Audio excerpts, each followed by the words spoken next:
히브리서 10장 26절부터 31절까지 제가 읽습니다. 우리가 진리를 아는 지식을 받은 후 짐짓 죄를 범한즉 다시 속죄하는 제사가 없고 오직 무서운 마음으로 심판을 기다리는 것과 대적하는 자를 소멸할 맹렬한 불만 있으리라. 모세의 법을 폐한 자도 두세 증인을 인하여 불쌍히 여김을 받지 못하고 죽었거든.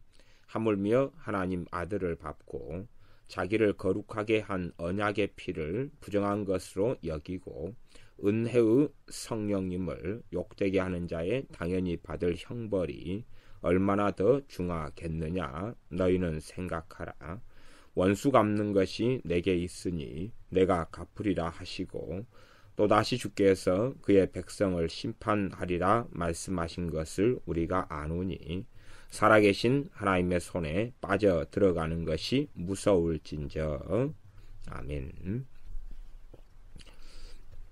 히브리서의 가장 핵심은 우리 주 예수 그리스도에 대한 것이 되어집니다. 또한 그 가운데 핵심적인 것이 있는데 그것은 주님을 굳게 신뢰하고 믿으라 하는 것과 나아가서 주님을 배신하고 떠나가는 것의 위험성을 경고하며 주님에 대하여 배신하고 배반할 때에 임하는 하나님의 무서운 심판을 선고하고 있고, 그러므로 교회는 근신하고 깨이며 하나님의 자녀들은 깨어나서 그래서 하나님의 심판 앞에 서지 않도록 경계하고 권하는 그런 말씀들이 또한 히브리서에 아주 많이 나와 있습니다. 대표적인 말씀이 히브리서 이 10장 또 6장 이런 말씀부터 그 앞에 말씀 뒤에 말씀들이 많이 나와 있습니다. 오늘 말씀은 히브리서 10장 26절부터입니다. 우리가 진리를 아는 지식을 받은 후 짐짓 죄를 범한즉 다시 속죄하는 제사가 없고 오직 무서운 마음으로 심판을 기다리는 것과 대적하는 자를 소멸할 맹렬한 불만 있으리라. 우리가 그렇게 나왔으니 우리가 하는 것은 이 히브리서를 기록한 저자만이 아니라 이 말씀을 듣는 하나님의 백성들 그리스도인을 전제로 하여 말씀하는 것이 되어집니다. 또한 진리를 아는 지식을 받은 후 하는 것을 어떤 어리석은 사람들은 이것을 단지 전도를 받았다 하고 예수를 믿는 경우가 아니라 이렇게 생각하면서 믿는 자들의 배교에 대한 것, 믿는 자들이 주님께로 돌아서는 것, 주님에게서 돌아서서 멸망으로 가는 것을 부인하는 어리석은 사람들이 있는데 성경은 항상 문맥적으로 정확하게 살펴보면 성경 자체가 대부분의 답을 주고 있는 것을 알 수가 있습니다. 그래서 26장 29절에 보면 10장 29절에 보면 하물며 하나님의 아들을 밟고 자기를 거룩하게 한 언약의 피를, 자기를 거룩하게 했다 그 말은 거룩하게 된 자들을 성도라 그러고, 어떤 자들이 거룩하게 되냐 그러면 하나님의 자녀들, 예수를 믿는 사람들이 예수님의 피를 통하여 거룩하게 되는 것입니다. 그렇게 자신을 거룩하게 한 언약의 피인 주님의 피를 부정한 것으로 여기고 말았다 하는 것입니다.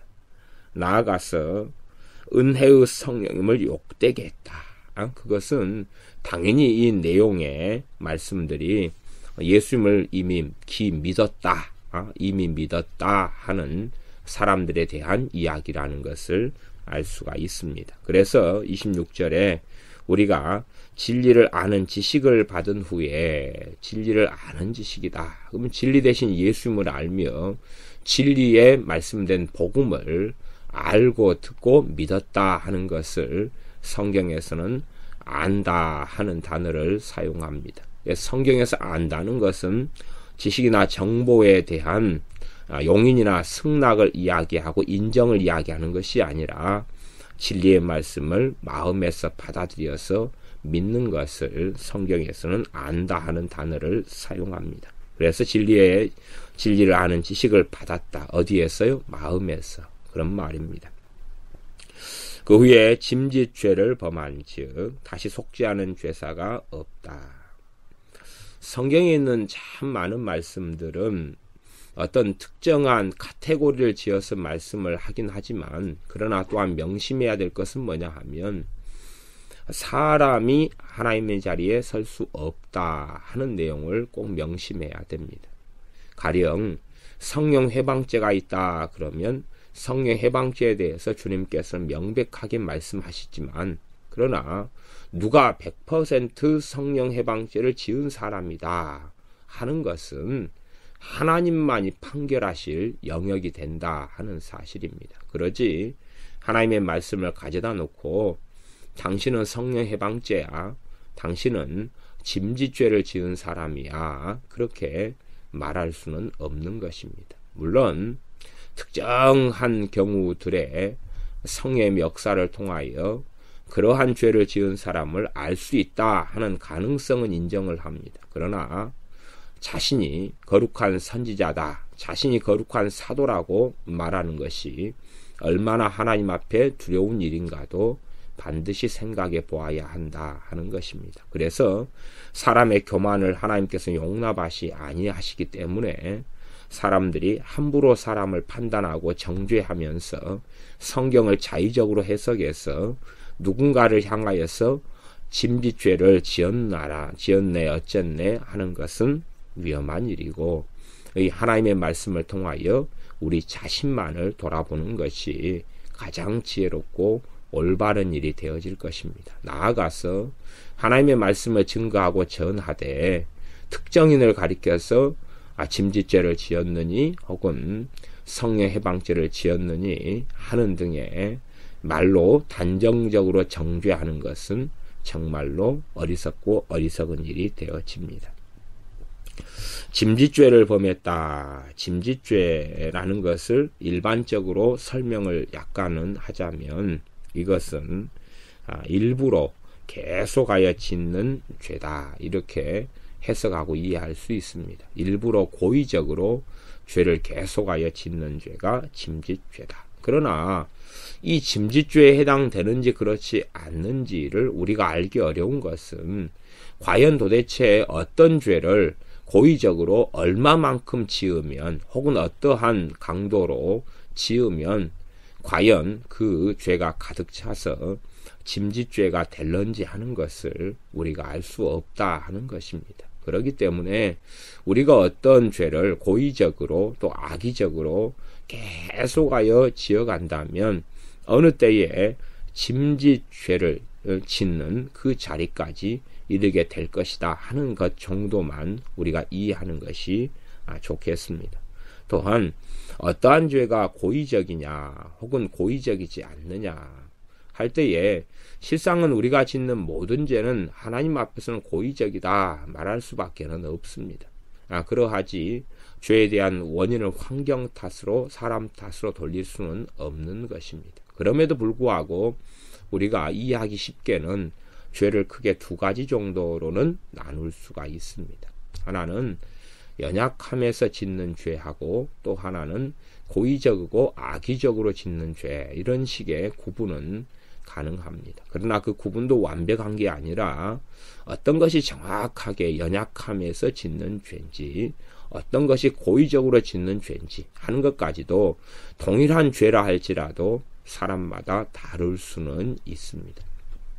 말하자면 거짓말이다 그러면 어떤 사람은 두려움과 공포가 많아서 자신을 가장하고 자신의 두려움과 공포로 인하여서 다른 사람 앞에 정죄받기는 것이 고통스러워 그로 인하여 자신도 모르게 혹은 그냥 거의 자동적이다시피 거짓말이 혹은 과장이 나오는 사람도 있고 어떤 사람은 그 거짓말을 하지 않을 수 있는데 고의적이고 악의적으로 그렇게 날조하여 하는 경우도 있을 것입니다. 그래서 동일한 거짓말이라 할지라도 어떤 사람은 그 죄의 근원이 그 육신의 연약함으로 인하여 짓는 죄일 수 있고, 또 어떤 사람은 전혀 다르게 고의적이고 악의적으로 짓는 죄가 있을 것입니다. 그러나 그 마음의 중심을 하나님을 제외하고는 도대체 누가 알 수 있겠습니까? 그 사람 자신이라 할지라도 심지어 자기 자신의 내면의 동기를 다 파악하지 못하는 경우도 많이 있습니다.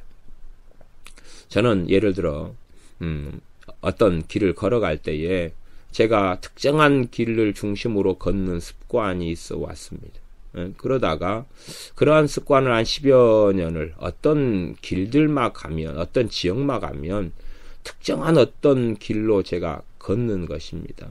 근데 한 10여 년 동안 그런 습관을 가지고 있다가 한 10여 년이 지난 다음에 과연 내가 왜 이쪽 지역만 오면 이 골목으로 길을 걸을까 하는 생각을 문득 하게 되었습니다.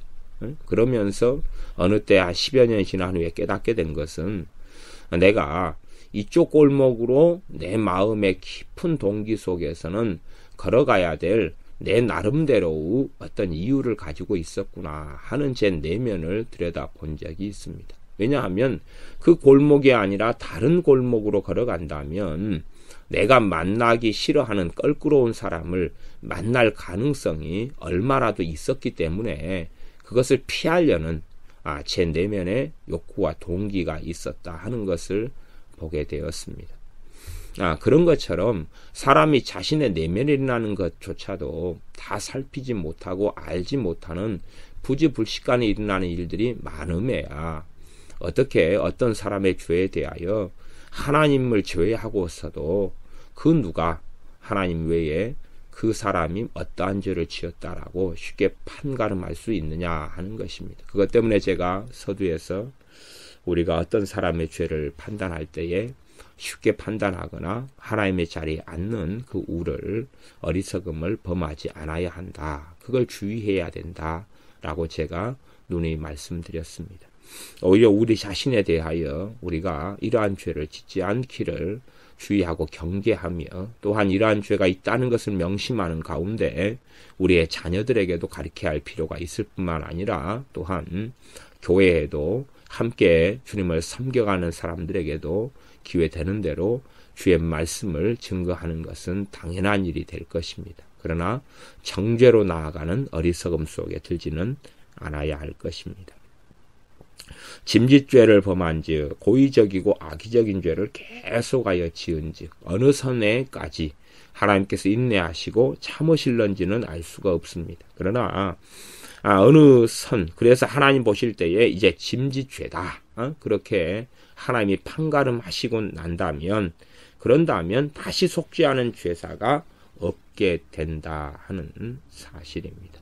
다시 속지 않은 죄사가 없다, 그런 것은 우리가 기본적으로 몇 가지를 생각해 볼 수 있습니다. 그것은 그 사람 안에 이미 성령 하나님의 역사하심은 존재하지 않는다 하는 당연한 규결을 생각할 수 있습니다. 그러므로 짐짓죄를 지은 다음에는 결과론적으로는 성령 해방죄를 지은 사람하고 동일한 결과가 나타난다 하는 것을 우리가 알 수 있을 것입니다.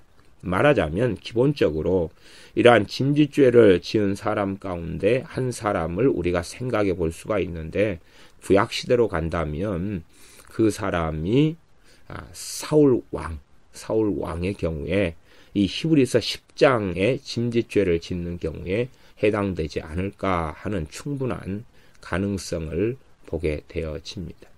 사울 왕의 경우는 성령님께서 그에게 놀랍게 임하셔서 사무엘 선지자를 만나고 나오는 길에 그에게 새 마음과 새 정신을 주셨고 그가 새 사람이 되었다고 성경에 기록되어 있습니다.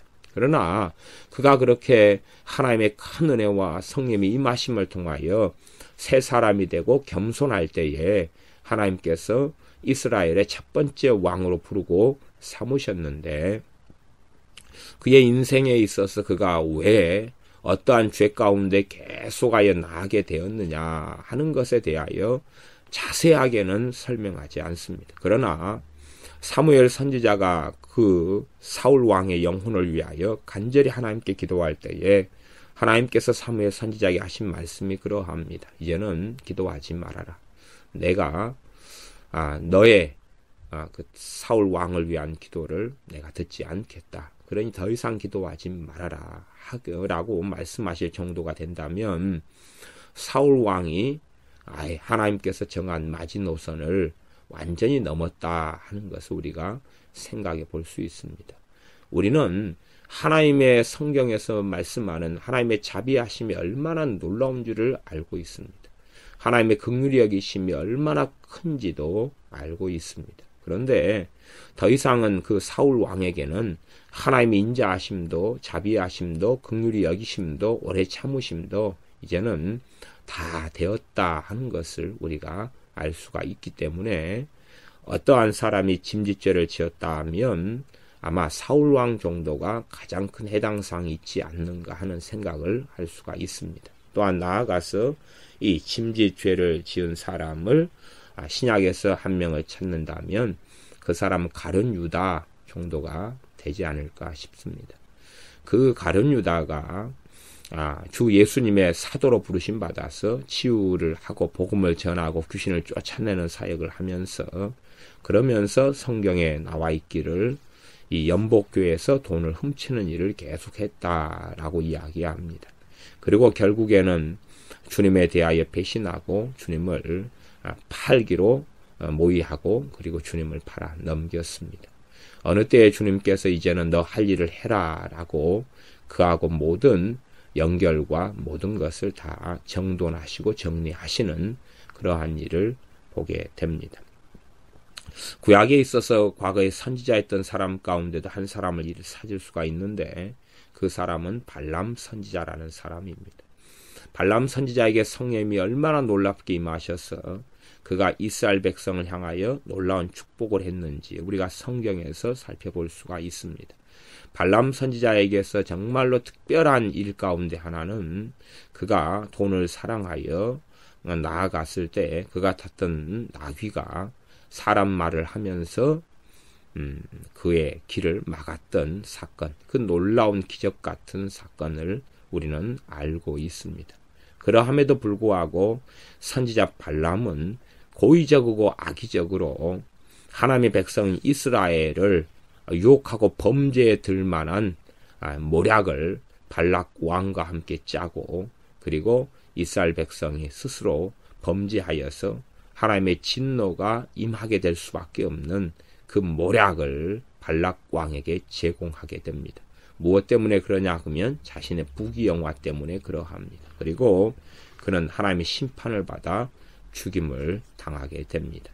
그러므로 그러한 발람 선지자 같은 경우도 이 짐짓죄에 해당하는 사람, 고의적이고 악의적인 죄를 지음으로 다시는 속지 않은 죄사가 없었던 그런 사람에 해당될 수 있다.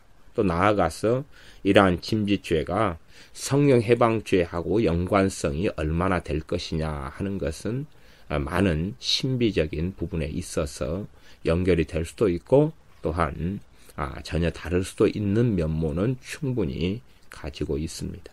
성경 말씀에서 이야기하는 부분까지만 우리가 나아가는 것이 필요하고 얼마든지 우리 주님을 믿고 아는 사람들, 놀라운 성령의 은혜와 역사가 임한 사람들도 근신하고 깨어나지 않으면 도리어 침륜에 빠져버리고 멸망에 빠져버릴 수 있다 하는 것이 히브리서에서 말씀하는 핵심 메시지라는 것을 우리가 기억하는 것이 좋을 것입니다.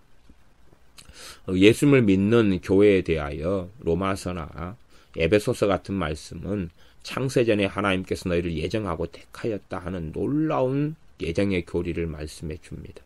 그러나 이 히브리서 말씀을 통해서는 그렇게 교회에게 주어진 선택과 예정의 놀라운 말씀 앞에서라도 유감스럽게 그러나 그럼에도 불구하고 너희라도 하나님의 버림을 받을 수 있다라는 말씀을 하고 있는 것입니다.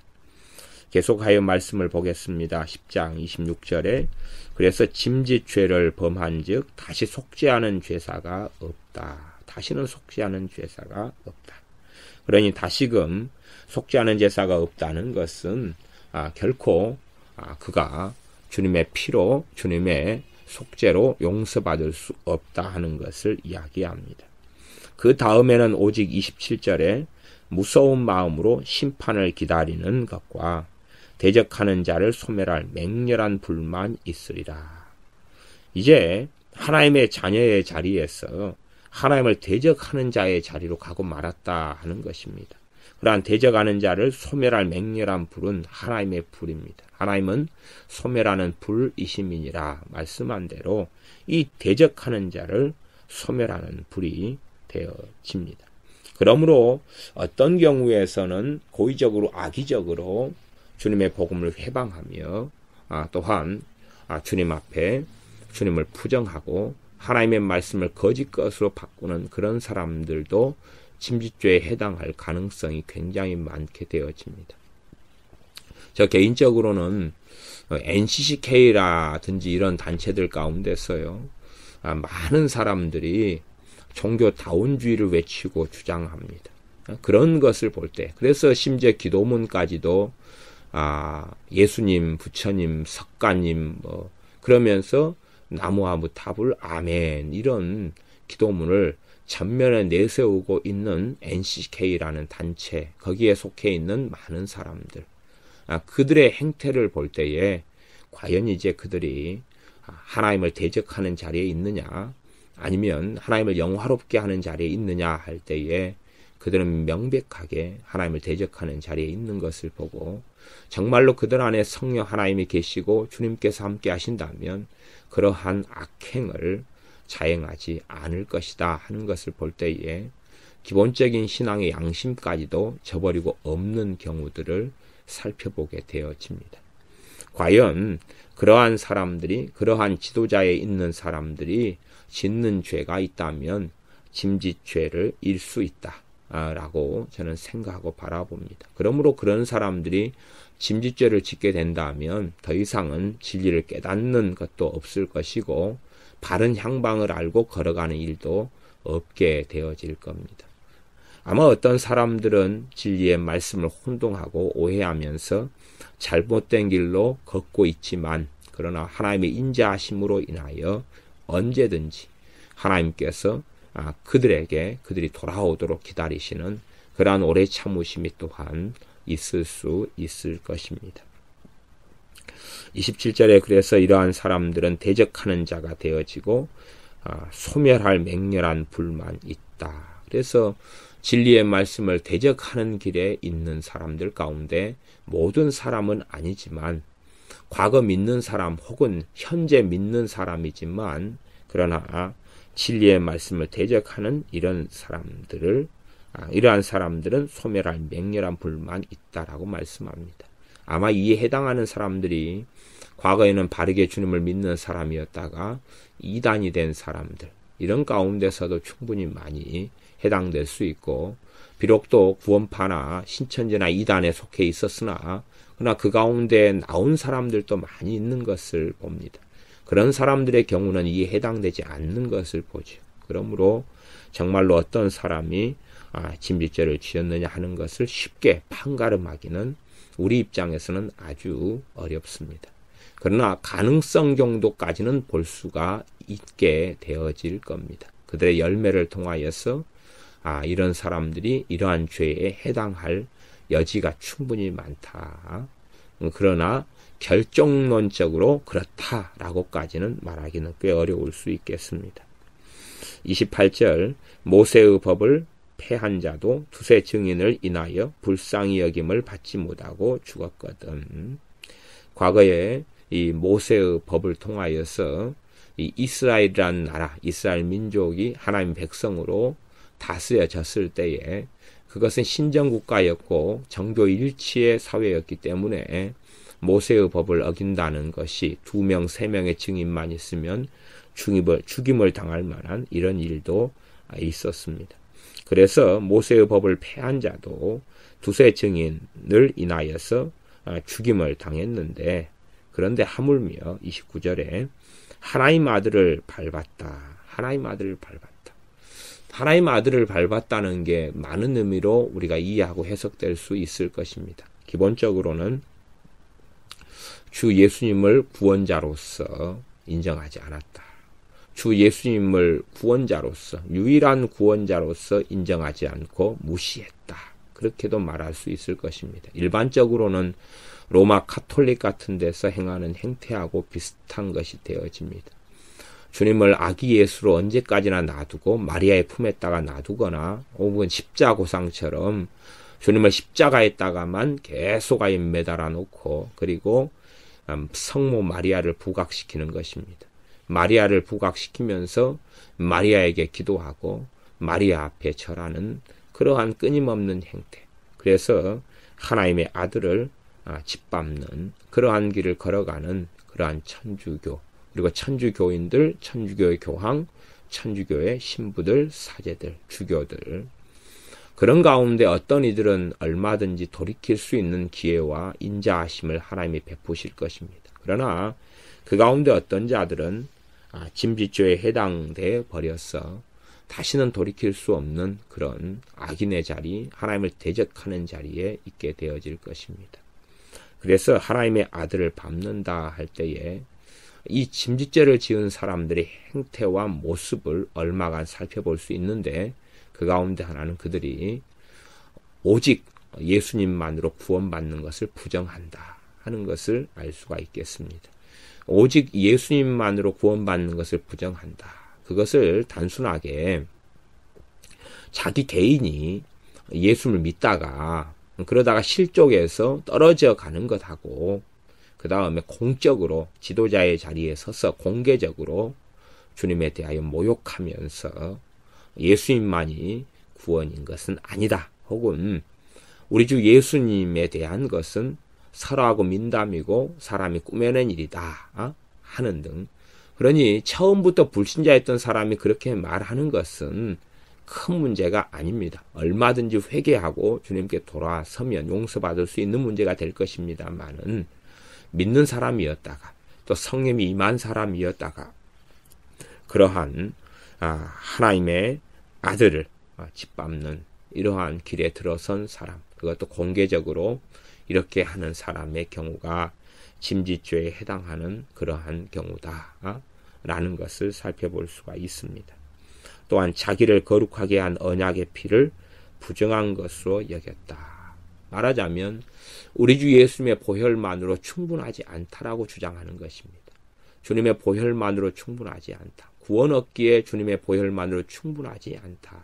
그렇게 주장하는 것입니다. 그러나 구원 얻기에 거룩하게 되기에 우리가 하나님 앞에 속죄를 받기에 충분한 것이 우리 주 예수님의 보혈이 되어집니다. 그러므로 주님의 보혈을 부정하게 여기고 주님의 보혈을 모독하는 그러한 주님의 언약의 피, 이 피는 내가 너희를 위하여 이제는 흘리는 언약의 피니라 했던 주님께서 우리를 위해 십자가에 흘리신 그 피를, 그 언약의 피를 부정하게 여기고 더럽게 여기고 많은 그러한 길을 걷는 사람들, 그러한 사람들이 짐짓죄를 짓는 사람들이다 라고 말씀을 이야기하고 있습니다. 또한 29절 하반절에 은혜의 성령님을 욕되게 하는 자. 참으로 저는 NCCK 같은 단체에서 이것을 참 많이 보게 됩니다. 그들이 저는 충분히 짐짓죄를 짓는 그런 사람들이다 하는 것을 살펴볼 수 있다라고 생각합니다. 왜 그러냐 그러면 이런 종교다원주의나 자유주의 신학에 심취한 사람들, 또 NCK에 속해 있는 많은 사람들이 굉장히 많이 그 성령님을 연호하고 환호합니다. 그러니까 성령님에 대한 이야기를 굉장히 많이, 의외로 많이 그들은 말을 많이 합니다. 또 WCC에 속해 있는 사람들도요, 성령님에 대한 이야기를 굉장히 많이 합니다. 그래서 잘 모르는 사람은 이 사람들은 굉장히 성령님을 환영하고 성령님을 존중히 여긴다 그렇게 생각하기 쉽습니다만은 그들이 하는 주장이나 말하는 것을 더 깊이 한 걸음 더 들어가면요, 그들은요 세상에 있는 모든 영을 성령이라 그럽니다. 그들은 잡신이고 귀신이고 아니면 심지어는 죽은 아합의 영도 성령이라 그래버리고 이세벨의 영도 성령이라 그러고 하니까 모든 어떤 영은 다 성령이고 성령에 속했다 하는 그러한 뉘앙스와 그러한 식의 내용들을 가지고 있는 것을 제가 살펴보면서 이건 끔찍한 일이구나. 겉모습으로 볼 때는 항상 성령 그러니까 정말로 이들은 성령님을 많이 알고 많이 환영하며 의지하는구나. 그렇게 생각하기 쉬운데 그 알맹이로 들어가서 과연 그들이 성령이라고 말하면서 그 성령께서 행하시는 사역이나 일에 대해서 어떤 수식어를 가지고 어떤 말을 쓰느냐 하는 것을 가만히 들어보면 아주 끔찍하고 끔찍한 그런 것을 보게 되어집니다. 그러므로 그렇게 성령 하나님을 그것을 욕되게 한다라고 말할 수가 있겠습니다. 성령 하나님을 욕되게 하는 여러 가지 것이 있지만 그 가운데 하나가 그런 것이죠. 성령 하나님을 잡신과 더러운 귀신과 더러운 영과 비교해서 그들을 성령 하나님이라고 해버리고 나아가서는 더러운 귀신이 행하는 많은 일들을 성령님이 행하는 것으로 말해버리고 주장해버리고 가르쳐버리는 그러한 일들을 볼 때에 성령을 욕되게 한다 하는 것을 생각해 볼 수 있습니다. 그래서 성령을 욕되게 하는 자의 당연히 받을 형벌이 얼마나 더 중하겠느냐 너희는 생각하라. 그래서 이러한 짐짓죄를 지은 사람들에게는 더 이상 주님의 보혈이 해당이 없고 주님의 속죄가 더 이상 해당이 없다. 나아가서 이 은혜의 성령님, 성령님께서 무엇을 주시는 분이라고 설명합니까? 은혜를 주시는 성령입니다. 그러는데 성령님의 은혜의 역사하고는 이제는 상관이 없는 사람이다. 그런 말씀을 하고 있는 것입니다. 그러니 이들이 당연하게 받을 형벌이 얼마나 더 중하겠는가, 무거운가, 무섭겠는가 생각해라. 30절에 원수 갚는 것이 내게 있으니 내가 갚으리라. 하나님께서는 하나님을 대적하는 자의 원수를 하나님은 결코 놔두지 않고 갚으신다라고 말씀하고 있는 것입니다. 그래 로마서 12장에도 원수 갚는 것이 내게 있으니 내가 갚으리라. 그러므로 선으로 악을 이기라. 그렇게 말씀하는 것이고 원수가 줄이거든 먹이고 목마르거든 마시우라. 그러므로 그 머리에 숯불을 쌓아 놓을 것이고 주님께서 원수를 갚겠다라고 말씀하는 것과 마찬가지로 이 30절에도 원수 갚는 것이 내게 있으니 내가 갚으리라. 하나님의 대적자로 은혜의 성령님을 모독하는 자로 하나님의 아들을 짓밟는 자로 또한 자신을 거룩하게 한 주님의 언약의 피를 부정한 것으로 여기는 이러한 원수들 또한 주님에 대한 대적자에 대하여서 원수를 필히 갚으신다고 말씀하시고 또다시 주께서 그의 백성을 심판하리라 말씀하신 것을 우리가 아노니. 그러니 거기에서 그의 백성이라 하는 것을 두 가지 의미로 생각해 볼 수 있습니다. 하나는 이 땅에 있는 모든 사람들이 원론적으로는 하나님의 백성이 되어집니다. 이 땅에 살았던 모든 사람들. 궁극적인 백성이야 하나님의 자녀들이고 그리스도인들이지만 그런 원론적으로는 그런 의미가 있고 두 번째는 과거에 하나님의 백성이었던 사람들.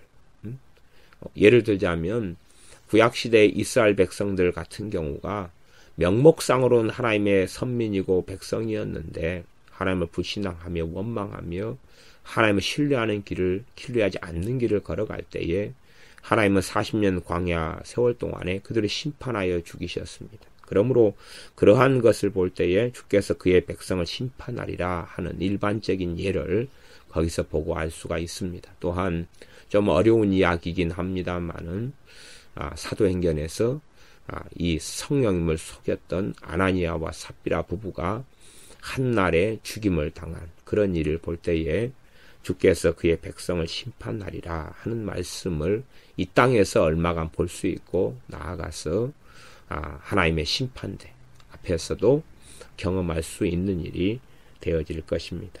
그러므로 주께서 그의 백성을 심판하리라 또 원수 갚는 것이 내게 있으니 하는 내용들은 전반적으로 누구에 대한 이야기냐 하면 짐짓죄를 범한 사람들에 대한 이야기다 하는 것을 알 수가 있겠습니다. 그래서 31절에 살아계신 하나님의 손에 빠져 들어가는 것이 무서울진저.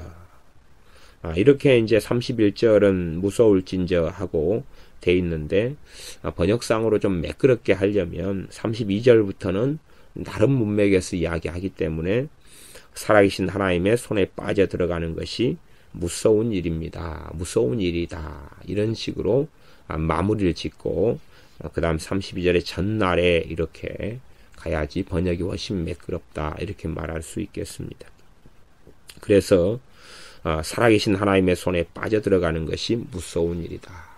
어떤 사람들에게요, 진리의 지식을 받은 후에 그러나 짐짓죄 속에 들어가는 사람들, 짐짓죄가 대적하고, 주님을 대적하고 하나님의 아들을 짓밟고 주님의 유일성, 주 예수 그리스도의 유일성을 인정하지 않고, 그리고 우리가 모든 길이 다 하나님께로 통하는 길이다 하는 종교다운주의 속에 들어가는 것 등 많은 주님의 언약의 피를 부정한 것을 여기는 등의 이런 죄들을 통하여서, 기본적으로 심짓죄라는 것이 고의적이고 악의적으로 죄를 계속 짓는 것이다 그랬는데, 일상적인 어떤 고의적이고 악의적으로 짓는 죄라기보다는 특별한 죄에 대한 이야기다, 이렇게 우리가 생각해 볼 수가 있는 것 같습니다. 그래서 일반적인 죄를 지어갈 때에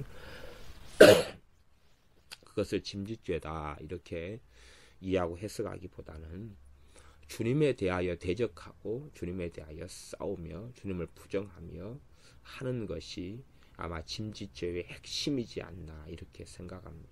그래서 우리가 이런 짐짓죄에 대해서 칼빈 주석 같은 경우를 살펴보아도, 칼빈 목사님 같은 경우도 이런 부분을 단지 일반적으로 죄를 반복해서 짓는다 하는 것으로 짐짓죄라고 이렇게 생각하기보다는 우리 주 예수님에 대하여 부정하고 그리고 주님에 대하여 대항하고 대적하고 이렇게 나아가는 경우라 하는 이야기를 하는 것을 살펴보기도 합니다.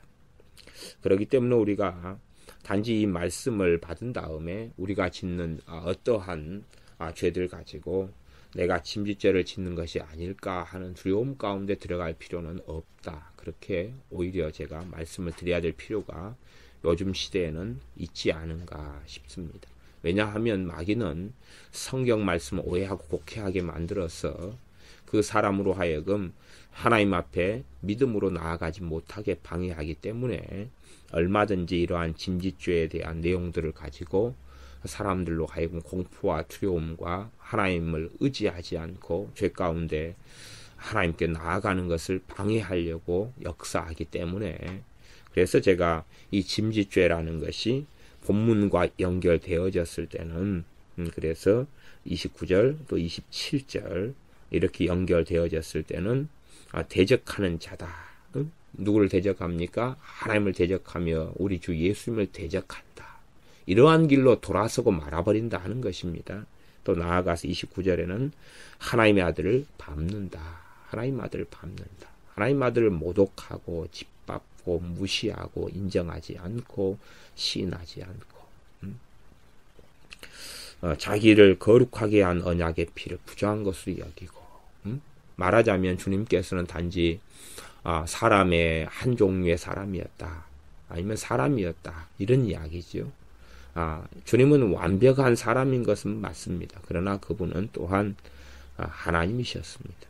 그것을 인정하지 않고 그냥 피조물, 사람과의 결혼, 요셉과 마리아 등의 결혼을 통하여 난 존재였다. 또 요즘에 나오는 이상한 책들처럼 주님께서 누구와 결혼했다는 등 거기에 자녀가 생겼다는 등 하는 이러한 기괴한 책처럼 그렇게 주님에 대하여 부정하고 주님을 짓밟는 이런 사람들, 그리고 은혜의 성령님에 대하여 모욕하고 단지 그냥 성령 은사들 방언 같은 거에 대해서 잘 몰라가지고 방언이라는 게 성령 은사가 아닌가벼, 아니면 은사는 그쳤어 하는 이야기 정도로 은혜의 성령님을 모욕한다 이렇게 말하기는 어렵습니다. 이런 것은 단지 무지하기 때문에 벌어지는 많은 일이고 성령의 역사를 소멸하는 죄의 임에는 분명하지만 그런 정도 가지고 은혜의 성령을 욕되게 한다 그렇게 말하기는 어렵다. 이렇게 저는 보여집니다. 그래서 짐짓죄라는 것을 고의적이고 악의적인 죄다. 이렇게 기본적으로 단어상 설명은 되지만 과연 우리가 일반적으로 짓는 죄에 대하여 고의적이고 악의적이다라고 우리가 설명하기보다는 성경 문맥적으로 설명해야 되기 때문에 그래서 대적하는 자 27절, 29절 이렇게 이런 하나님의 아들을 밟는다. 이런 관점에서 이 짐짓죄를 이해하는 것이 더 타당하다. 저는 그렇게 말씀적으로 보여집니다. 그러므로 얼마든지 진리의 지식을 아는 믿는 사람들도 이 화인마저 지고 또한 강팍해지며 악해지며 이렇게 나아간다면 짐짓죄를 짓는 것이 얼마든지 가능하다. 이렇게 말할 수밖에 없겠습니다. 한급 나아가서 하나를 첨가하고 말씀을 마무리 짓자면 저는 이 짐짓죄가 그 주님을 대적하는 것 또한 29절 하나님의 아들을 밟고 자기를 거룩하게 한 언약의 피를 부정한 것을 여기고 하는 것과 연결되어져 가기 때문에 이 짐짓죄가 어떤 사람이 고의적으로 악의적으로 계속하여 죄를 지어간다면 그는 이제 어느 선을 넘은 다음에는 누구를 공격할 수밖에 없다고 생각하냐 그러면 우리 주 예수님을 공격할 수밖에 없다 이렇게 생각한다 그 말입니다. 어떤 사람이 고의적이고 악의적으로 죄를 계속 지어 나간다면 이제는 주님의 언약의 피를 모독하고 부정하게 여기는 길로 걸어가고 그는 하나님을 대적하는 길을 걸어가고 그는 은혜의 성령님을 욕되게 하는 그러한 길로 걸어가서 결국은 끊임없이 죄를 지어가는 사람은 그가 강팍해질 것 아닙니까? 주님 앞에 서기를 원하지 않을 것이고 주님께 나와 회개하지 않을 것이고 기도하지 않을 것이고 겸손케 되지 않을 것이고 더 교만해져 가고 더 완악해져 가고 완강해져 가면서 그가 이제 어느 선을 넘게 될 것이냐 하면 바로 29절에 있는 또 27절에 있는 대적하는 자, 또 은혜의 성령님을 모독하는 자 이러한 선을 이러한 길로 들어가면서 그가 짐짓죄를 지은 자다. 이렇게 하나님께 판결받을 것이다. 저는 그렇게 이 두 개를 연결지어서 이해하고 생각합니다. 그러므로 우리가 살아계신 하나님의 손에 이러한 죄로 인하여 빠져들어가는 것 얼마나 무서울 것인가. 그러므로 우리는 근신하고 깨어 있어야 되고 그리고 우리가 퇴보하지 않도록 믿음에 퇴보하지 않도록 무엇보다 이 땅의 인생이라는 것은 우리가 짧다는 것을 다 기억하고 알고 있습니다.